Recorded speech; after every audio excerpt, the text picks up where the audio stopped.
Hi, I'm Dhruti Shah, and this is my podcast, Have You Thought About? I'm a writer who loves to find out about what passions people are pursuing, especially if they're blending together their skills in unusual ways. In each edition, I'm chatting with someone I find particularly interesting and who's managed to fit things together in their life or profession that you don't always think of as an obvious match. Here, I'm speaking to microbiologist Dr. Linda Oyama.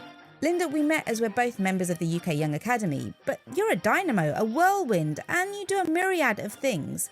First, though, let's focus on microbiology. For those who don't know, what does that involve and what are you doing in that field?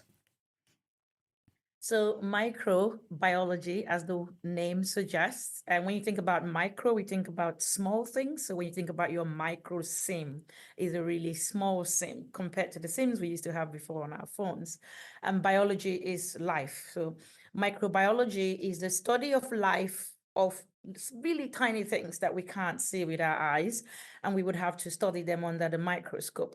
But these tiny things are really important to life because they make up who we are and they make up what's around us in our environment. So in the human body, there's trillions of bacteria, for instance, so microbial cells, and some of them help us in our daily function, but some of them can also make us sick. So it's really important to study them so that we're able to harness them for our daily lives. So a lot of you may have had the bread this morning or croissant, something like that. And one of the microorganisms that's used in that industry is Saccharomyces, which is a yeast. It's a little fungi, and that's what helps your rising agent. That's what you use as your rising agent. But then there are also fungi which are very related to Saccharomyces, like Candida, which then cause disease in humans. So it's very important to be able to decipher the differences and what we can do. So insulin that we use to treat diabetes was first identified from a microorganism called E. coli.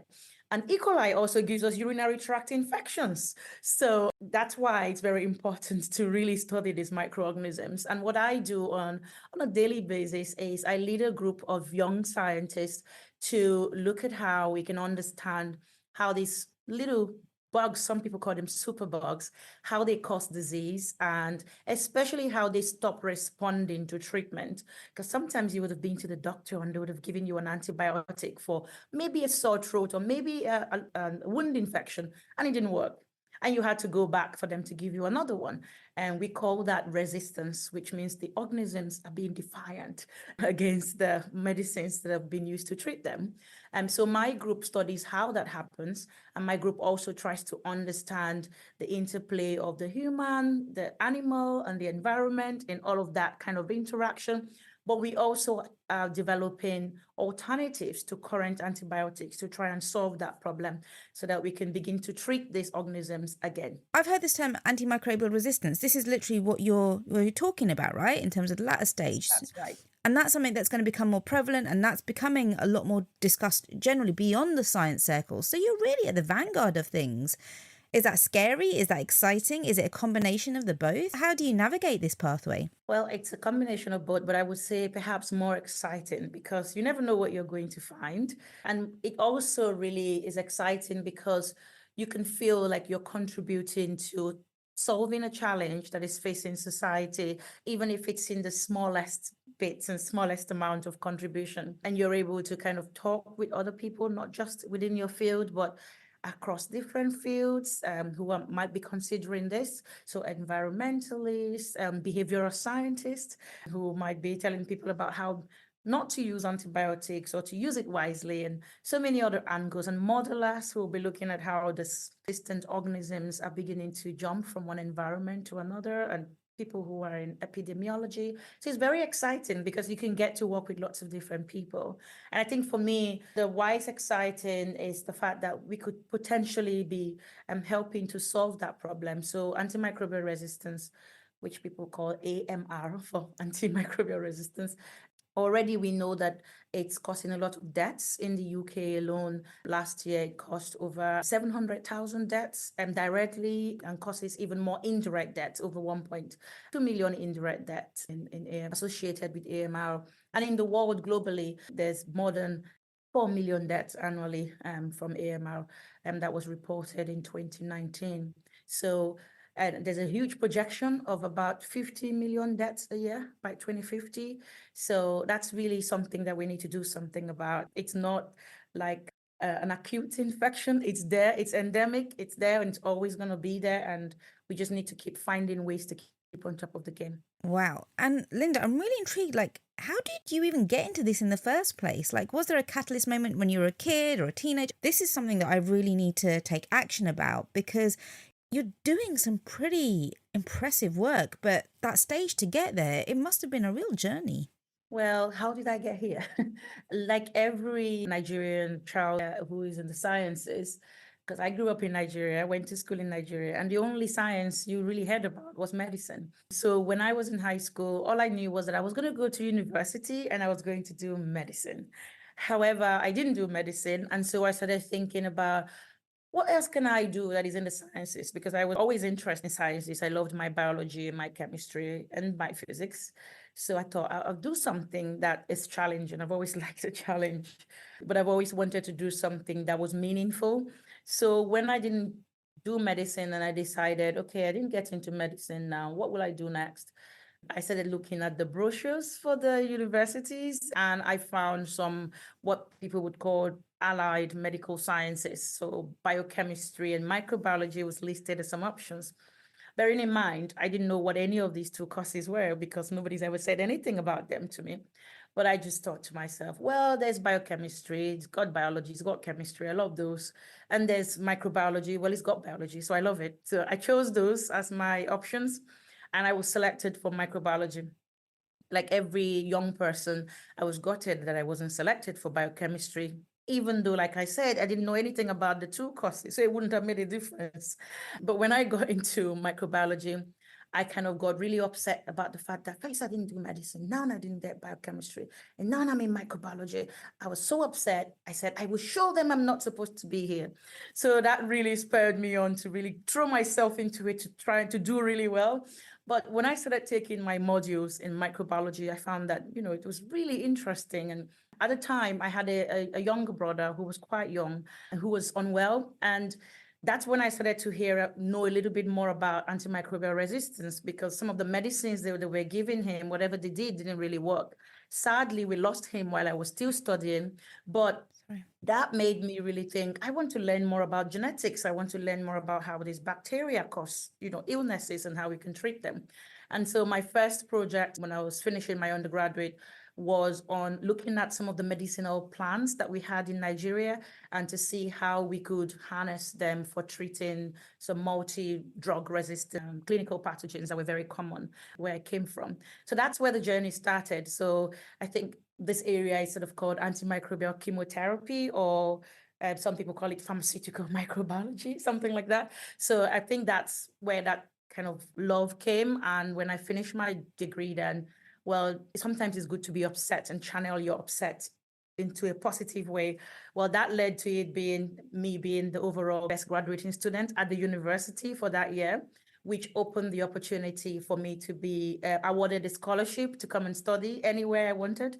So I chose to go to the University of Leeds, where again, I was looking at alternative therapies to treating staph, or it's mostly known as staph or staphylococcus or staph aureus. Sometimes it can give you infections in your nose reels, or you might get some fusidic acid or mupirocin for it. But it also causes a lot of infections in our bodies and on wounds. So in Leeds, I was looking at alternatives to treating that, especially for those implicated in wound infections. And then that just carried on. Wow. But the thing is, Linda, I know that yes, you have a hardcore science life. You do a lot though beyond that. Like, you are really trying to bring in not just even younger generations, but those within your generation. You're trying to bring people together. Why is it so important for you to be such a community builder? I think that's a really interesting question. Where I come from, we always say no man is an island, right? So we can't solve all of these problems by ourselves. So if I think that I am doing something brilliant, or if I think that, oh, I even have a little bit of intelligence and I can do amazing things, imagine what it would be like if I brought other amazing, intelligent people together and if we built together. So I'm very passionate about doing things together with other people who are brilliant minds as well. And in fact, bring in others who may not have had the opportunity that I have had, but have different perspectives, to solving the problem. Because sometimes when you're studying something, all you can see is what is in front of you. But somebody who is external to that might see other solutions or see other avenues that you don't see. So for me, it's very important that I work with people and I bring others alongside. But also, if you think about the fact that it is this generation and the children of this generation that will be facing this prediction of antimicrobial resistance being a problem and becoming an escalated problem by 2050, for instance, some of us are not going to be here that time, right? So we need to encourage younger people to come into the field to be able to find solutions for themselves. But also, I've been very lucky. I've had a lot of people who believed in me and looked out for me when I was studying. And I think that I need to give that back. I need to pay that back to other people. So yes, that's why I do what I do. And Linda, you also have a very close-knit family. I'd love to find out, what lessons do your children teach you? Okay, children can teach you a lot of lessons, right? Let me think about this one. We always say that, children are hard work, etc. But I think from having children, I've learned a few things. One, never make a promise that you cannot keep, okay? Because they will remember and they will hunt you down for your promise. I always make sure that you need to be trustworthy, because a child will pick up on that if you said something and you couldn't do that thing. They'll hold you for it. You have to be. So yes, for me, I think that's something I have learned from my children, to make sure that what I say is the same as what I do. And something else that I've learned from having children is timekeeping and just being disciplined with time. So this morning alone, I have got 2 children ready for school, got them breakfast, made their lunch, driven them to school, and arrived at the office before 7:30. Fantastic. Wow. So there's a lot going on. And the other thing that I also wanted to ask you about, because it's something that's really important to you, your faith. Now, that's a real guiding force. The work that you're doing, your life, the way that you pursue your path. So how does your faith help you? I don't know what anybody would do without faith, whether that's faith in yourself or faith in a deity, which in my case is faith in Christ Jesus, right? I came into faith when I was in high school, so second year of high school. Before that, I was a brilliant kid. Okay, some kids are just brilliant. Let's just hand that to them, right? But it was all by my power. I had to really study. I had to do everything. Keep on top of the game. And I wasn't a very patient person. I wasn't. I would snap. I used to snap very easily. When I came into faith, then that really changed me. Okay, I was still the brilliant kid, but I depended on something that was greater than me to study. I didn't feel like, I had to do it all by myself. I knew that I had a hand that was helping me, but it really changed my personality as well. I this kind of brooding anger and, nasty impatience that I would have had, that kind of all just went. And with time, the more I studied the Bible, it has a lot of principles that really helped me. For instance, one of the principles in the Bible is that we have been called to do good works. God has given us good works to do. So I'm like, every day when I wake up, I'm like, okay, God, what good work have you got for me to do today? And I feel like having my PhD students and helping them, guiding them, that is me doing good work. I feel like, so if I'm doing antimicrobial research, I want to do it to the best of my ability with as much integrity as possible. That is me doing good work. I want to be collegiate and I want to bring peace, joy to everybody that I meet in the building. You've met me, Druti. I would say hello to anybody and everybody. And that's not because I'm trying to be in people's face, but I just feel, especially with the worries in the world today, somebody needs to cheer other people on. And I feel like that's my good work that I can do. And so that's what drives me. And then many principles. I always say to people, even if you don't believe in anything, pick up a book, pick up the Bible, pick up something that has principles that would allow you to carry on. So and another principle of the Bible is to love your neighbor as yourself. And I feel like if we can love each other the way we love somebody else, the way we love ourselves, then you wouldn't say, for instance, as a scientist, you wouldn't take somebody's idea without telling them. You wouldn't publish something that is wrong, because then that would be harming knowledge and the gaps in knowledge, because you're loving your neighbor as you would love yourself. You would be looking out for younger or your colleagues. You'd be looking out for opportunities for them, and you be cheering them on. And I feel like if we could all even love our neighbors as ourselves, irrespective of what we believe, the world will be a better place than it is today. I think nowadays not everybody associates faith and science together, but yet for you, they're two integral parts of who you are and how you operate. And factoring that in, can you ever split the two? Or is it that the faith guides the science guides the faith? How does it actually work with Linda? I think that there would be no Linda without the faith. Okay, I could be anything else. Okay, I don't have to be a scientist, right? Could be a singer because I love singing. Okay, I could work in social care because I like young people. I could be working with the homeless because, that's something that's very close to my heart. But if you think about all of these things, you definitely need an anchor to guide you through life, to guide you through all of this. And some people might see that as maybe inadequate, and because they think, oh, why do you need something to guide you? But even when you don't believe in something, you have values, right? And it is those values that guide you. And for me, faith is like that. And it doesn't matter what I do, it will always be there. So I don't think I could separate them. That is a real have you thought about moment. I hadn't really sort of considered that element of the values and that being behind the faith and the anchoring. So that's really, really amazing.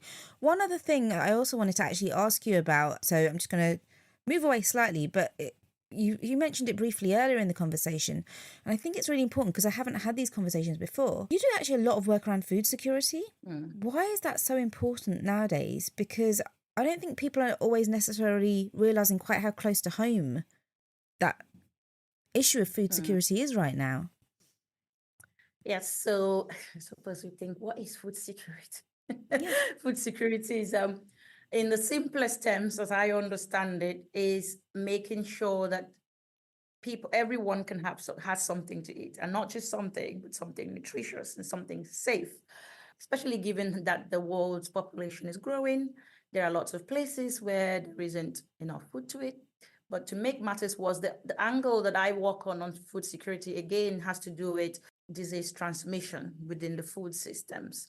So, for instance, in the dairy industry, one of the things that really bothers the dairy industry is mastitis in cows. A lot of us take milk, or at least some milk-related products, one way or another. And imagine if there wasn't enough milk production from the cows because they have these infections that could be caused by bacteria or fungi or other agents. And this causes problems for not just the farmer, downstream as well, because you first treat the infections with antibiotics. And in the time that you're treating with antibiotics, that cow is out of production. So we cannot take the milk from that cow. So that's not just a loss of production time and a loss of, product from the cow, but it's also costs associated with treating with infections, costs associated with feeding the animal and making sure that they're well, but also because some of those organisms can be resistant to the antibiotics that we treat them with.